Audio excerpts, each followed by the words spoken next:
उत्तराखंड के उत्तरकाशी जिले के धराली गांव में 5 अगस्त की दोपहर बादल फटने से भीषण तबाही मची है। महज 34 सेकंड में पानी के साथ आया मलबा धराली गांव को ही बहा कर ले गया।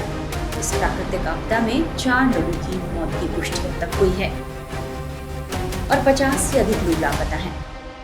आपदा से पानी और मलबे का सैलाब पूरे क्षेत्र में फैल गया है, जिसके बाद कई एजेंसियों ने बचाव और राहत कार्य शुरू किया है।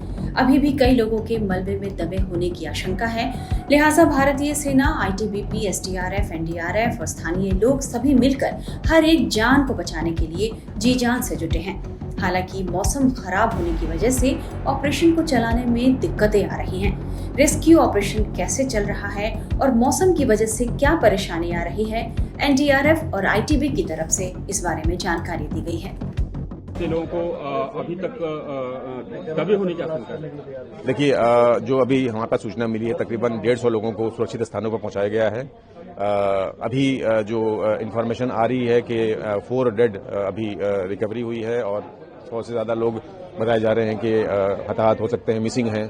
तो अभी ये कंफर्म न्यूज अभी आई नहीं है। एसडीएमए से और स्थानीय प्रशासन से कंफर्म न्यूज अभी अवेटेड है। कैसे एयरलिफ्ट कराया जा रहा है, कैसे जो लोग बचाए जा रहे हैं उनको कैसे हॉस्पिटल पहुंचाया जा रहा है, क्या सुविधा? इस सब की स्थापना वहां पर की गई है। लोकल रिसोर्सेज के माध्यम से वहां पर आर्मी है, आईटीबीपी है और उनका जो भी वहां पर इंफ्रास्ट्रक्चर है उसको वहां पर क्रिएट किया गया है और लोगों को इंश्योर किया जा रहा है कि लोग सुरक्षित स्थान पर रहें, ताकि अगर कोई सेकेंडरी ऐसा सिचुएशन होता है तो वहां पर वो हताहत ना हो। कितनी टीमें अभी वर्किंग है वहां पे और किस तरह की दिक्कतें झेलनी पड़ रही है? एनडीआरएफ की अभी 3 टीमें रास्ते में हैं। वो क्योंकि रोड बाधित है और उसमें अभी रिपेयर चल रहा है। जैसे ही वो क्लियर होगा तो हम वहां पहुंच पाएंगे।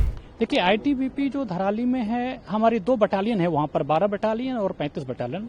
तो दोनों की 5 टीमें हमारी डिप्लॉयड हैं। 130 लोग हमारे वहां पर हैं और लगभग 100 लोगों को हमने और रिइंफोर्समेंट के रूप में हमने उसको भेजा है। तो वो इन रूट हैं, वो भी वहां पहुंचने वाले हैं। तो कुल मिलाकर के लगभग 250 का स्ट्रेंथ है और दूसरी सिस्टर ऑर्गेनाइजेशंस भी हैं जिनसे कोऑर्डिनेशन से हमारा रेस्क्यू चल रहा है।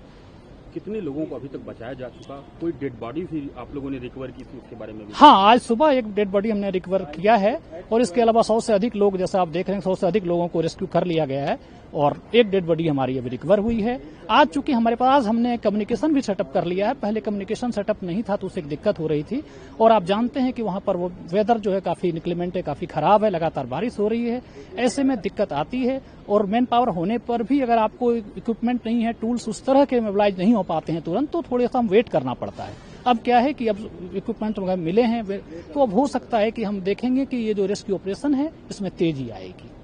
किस तरह की प्रॉब्लम फेस करनी पड़ रही है रेस्क्यू ऑपरेशन? क्योंकि लगभग पूरा का पूरा वहाँ पे जो वीडियोज आ रहे हैं, सब कुछ बहा ले गया है क्लाउड बर्स्ट में जो पानी था उस तरह से। देखिए, क्या है कि आप जानते हैं, हालांकि ट्रेनिंग मिलती है, हमारे जवान काफी ट्रेंड होते हैं, लेकिन आप जानते हैं कि अगर वो फ्लैश जो स्लग है उसमें काफी चीजें हैं, तो आप ऐसे नहीं कि टूल्स को भी आप ब्लेटेंटली यूज नहीं कर सकते। काफी प्रोडिंग टेक्निक होती है, उससे आपको देखना पड़ता है, वहां तक पहुंचने की तैयारी करनी पड़ती है, फिर बड़े डेलिकेटली आपको देखना पड़ता है कि अगर कोई उसमें दबा हो तो घायल ना हो। और जो 24 घंटे का जो गोल्डन आवर होता है उसके हिसाब से हम करते हैं और ऑल आउट एफर्ट्स हम देते हैं हर तरह से, दूसरे एजेंसीज के साथ कोऑर्डिनेशन से। इसीलिए टूल्स की भी जरूरत होती है।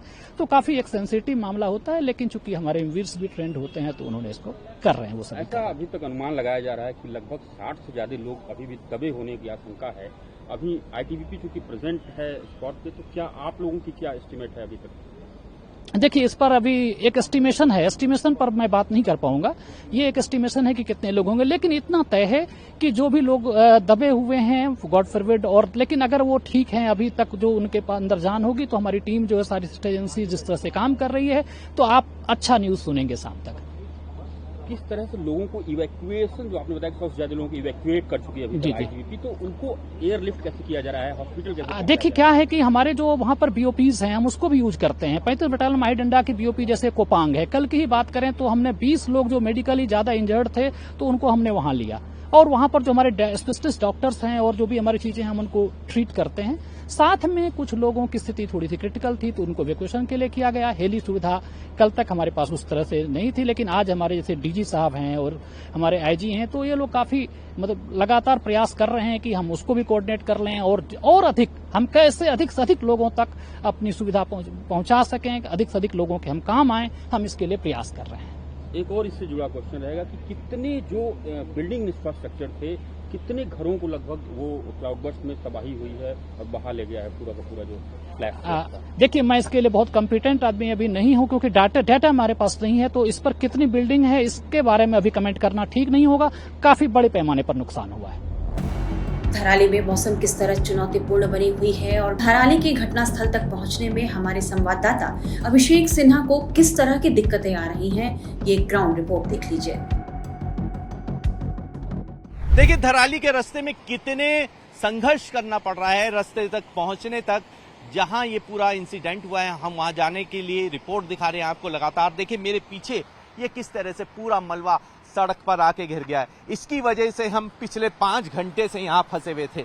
और देखिए 5 घंटे से अब मैं यहाँ आपको अगर तस्वीरें दिखाऊं तो ये बराबर में गंगा जी बह रही हैं, अलकनंदा जी हैं, और इसके बराबर में ये अगर मैं रास्ते की तस्वीरें दिखाऊं, देखिए ये रास्ता पूरी तरह से इसमें क्रैक्स आ गए हैं, बड़े बड़े क्रैक्स आ गए हैं, और ये रास्ता भी अब यहाँ से ढहने वाला है और यहाँ ज्यादा देर तक खड़ा होना खतरे से कोई खाली नहीं है। देखिए पूरा रास्ता ये अब ये दोबारा से नीचे जाने वाला है। इसकी तैयारी में यहाँ लगातार हम आपको ग्राउंड जीरो से रिपोर्ट दिखा रहे हैं कि आखिर किस तरीके से यहाँ के रास्तों की हालात हैं, और लगातार हम वो खबर आपको दिखाना चाह रहे हैं। हम उस खबर तक आपको दिखाने के लिए पहुंच रहे हैं जो आपके लिए बेहद जरूरी है। देखिए लगातार इस तरह से दरारों में पानी रिस के जा रहा है, और यही दरारों में जब पानी रिस के जाएगा यही रास्ता यहाँ से फ्लैश आउट हो जाएगा। और देखिए कितना बड़ा पैच है, आप अंदाजा लगा सकते हैं। आप देखिए कितना बड़ा पैच है,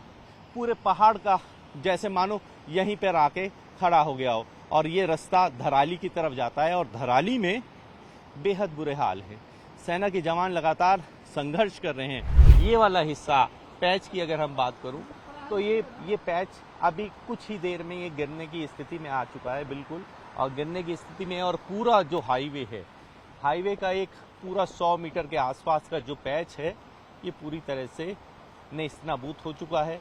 ये देखिए लगातार तस्वीरें आप देख रहे हैं, लगातार धीरे धीरे भरभरा कर ये हिस्सा नीचे की तरफ गिर रहा है। और नीचे की अगर मैं बात करूं तो नीचे अपने उग्र रूप में अलकनंदा जी का स्वरूप देख सकते हैं आप। लगातार वो अपने उस स्वरूप में दिखाई दे रही हैं। लगातार ऐसे ही हम आगे बढ़ रहे हैं। लेकिन मैं आपको बता दूं कि इस रास्ते पे अभी एक पुल आगे होता था जो आगे हर्षिल घाटी को जोड़ता है। अब सूचना ये भी मिल रही है कि वो पुल भी बह गया है। तो ये अपने आप में बेहद गंभीर और बेहद चुनौती भरा सफर तय हो रहा है, और ये भी तय माना जा रहा है कि उत्तराखंड सरकार के लिए एक बड़ी चुनौती है। मौसम साथ नहीं दे रहा है, फिर भी लगातार हम आगे भी बढ़ रहे हैं, और देखने वाली बात ये होगी कि अब मौसम की बेरुखी ये कब तक कायम रहती है। हम इस समय भटवाड़ी में हैं और लगातार रास्ता ध्वस्त हो चुका है, तो हमारे पास विकल्प के तौर पर जो रास्ता है हम आपके सामने दिखाने की तस्वीरें दिखा रहे हैं कि किस तरह के रास्ते को हमें पार करके आप तक वो जरूरी खबर दिखानी है कि आखिर हुआ क्या है, आखिर मौके पे हुआ क्या था। वो सारी तस्वीरें हम आपको दिखाएंगे। और देखिए ये लगातार रास्ते को हम जंगल के रास्ते से होते हुए, हमारे साथ राजकिशोर जी भी हैं जो कमांडर हैं GEFF के, और लगातार वो भी यहाँ मौके पे पहुंच रहे हैं और हमारे साथ ये भी ट्रैक कर रहे हैं। और हम इन्हीं के साथ एक ट्रैक पे निकले हैं कि आखिर वैकल्पिक रास्ता ढूंढा जा रहा है, और उसके बाद हम आगे का सफर तय करेंगे। और इस रास्ते पर बाहर से गाड़ियां होकर गुजरनी है। सेना की जो टुकड़ियां फंसी हुई हैं वो इसी रास्ते से होकर गुजरेंगी, और लगातार यहाँ पे JCB लगी हुई है। और ऐसा माना जा रहा है कि अब से कुछ घंटों में ये सफर पूरा तय कर लिया जाएगा, और तय करने के बाद इस रास्ते को ठीक करते हुए आगे चलेंगे, जहां गंगनानी के पास चलेंगे, जहां गंगनानी का पुल टूटा है। अब उस पुल की तरफ हम मूवमेंट करने जा रहे हैं। रास्ता आपको दिखाया कैसे वैकल्पिक रास्ता तैयार किया जा रहा है। सेना के जवान, ऑफिसर्स, तमाम लोग इस वैकल्पिक रास्ते को बनाने में जुटे हुए हैं। और हमारे साथ देखिए लगातार कमांडर हैं, और वो खुद यहाँ पे मौके पे पहुंचे हैं, ग्राउंड जीरो पे पहुंचे हैं। राजकिशोर जी हैं, ये खुद पहुंचे हैं और वैकल्पिक रास्ते का खुद अपने निगरानी में पूरा वैकल्पिक रास्ता बनवा रहे हैं। इन्हीं से जानेंगे। राजकिशोर जी, कितना बड़ा चैलेंज तो बहुत बड़ा है। उम्मीद है कि आज शाम तक में ये हो जाना चाहिए थ्रू। आज शाम तक। आज शाम तक ये अच्छा, अप्रोच रोड है। आगे जो आने वाला सबसे बड़ा चैलेंज है वो गंगनानी पुल है, उसे कैसे पूरा करेंगे? वो करेंगे, मेरे पास रिसोर्सेज है, कुछ PWD से भी लेंगे, हाँ। रिसोर्सेज हो जाएगा। आज शायद ये रोड शुरू हो जाने के बाद हम लोग डंपिंग करना शुरू कर देंगे। अच्छा, मौके पे हम कब तक पहुंच सकते हैं? देखिए स्थिति बहुत गंभीर है, ऐसे रास्ते बहुत सारे हैं आगे। चलिए हम आपको अभी दिखा देते हैं साइड, वो भी साइड जहाँ पर स्लाइड है, ठीक है, रोड बास आउट हुआ है उसको भी। ठीक है। ये राजकिशोर जी हैं, सीधे रूप से कह रहे हैं कि रास्ते चाहे कितनी भी बड़ी अड़चन आ जाए वो रास्ते बनाएंगे और मौके पे पहुंचेंगे। लगातार हम आपको ग्राउंड जीरो से तस्वीर दिखा रहे हैं कि हम उन रास्तों को देख रहे हैं कि आखिर कैसे सेना के जवान वहां तक पहुंचेंगे, और हमें भी इस खबर को दिखाने के लिए किसी भी हद तक आपको दिखाना है और उस खबर की सच्चाई दिखानी है, आखिर घटना क्या घटित हुई थी।